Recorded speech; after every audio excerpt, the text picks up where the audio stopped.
So he was way more upbeat in his live show that I just saw him at, which was October 6th of this year, 2023. You know, it's probably, I mean, I've never seen him before, right? But I know like some of his writing and like older interviews and everything. And so like he's way more upbeat now. He's not, you know, Santa Claus or something, but he's definitely, you know, he kind of smiles more and is a little bit, you know, whatever, telling more humorous stuff more so than like hard stuff, although some of it is hard. But, you know, it wasn't as painful and like taking me to a place where I kind of like, I feel so sorry for the person I used to be, you know, like, wow, that I don't even know how I survived that because I almost shouldn't have, you know, it was pretty horrible. So it didn't take me, you know, there, but in a way that was. So like, were you able to connect with his evolution into a person that's not so dark or not so damaged? I mean, could you? Yeah, I mean, I was going to say relate that like in any way to that. The unspoken part of the show for me was still like all the pain that he went through. Like to me, it's still there right under the surface, right? And it's not really hard to see.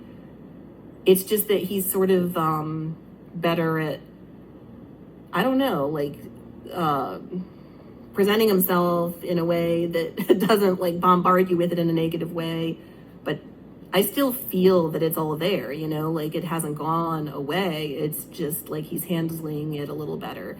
But yeah, I mean, I admire him. Like I really was like, wow, I wish I could process everything as well as him and be that evolved and that like able to kind of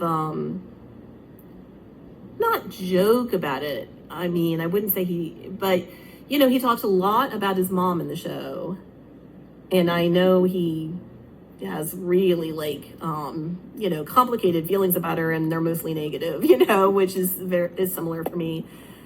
And just that he was able to even talk about her and some of it was kind of humorous. To me, it was all, there's definitely like always a sad undertone because you know, like what, you know, what happened with his mom and how she wasn't really a mom to him. So as I hear anything, even a slightly funny story, like my brain is still hearing, you know, like the negative, right? Like the hurt that she inflicted on him and the sort of neglect and just not really protecting him and everything. So, and that's partly probably me projecting, but well, I mean, I think it's also, I was talking to one of my patients today and we were talking about trauma and, you know, I said, you know, you don't really ever get over it. You just kind of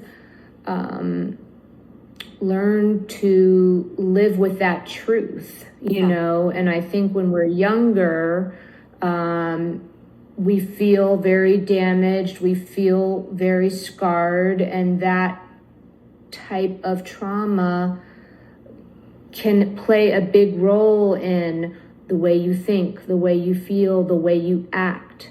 And so I think part of the healing process is rising above, if you want to use a black flag term, rise above it and don't let it define you anymore. So right. Yes, I got hurt. Yes, people treated me badly. Yes, that was wrong.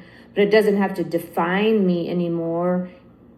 I rose above it, mm-hmm. and I'm okay despite what you did to me. Yeah. And I think that is, you know, the voice of the survivor of you fucked me over, but I won.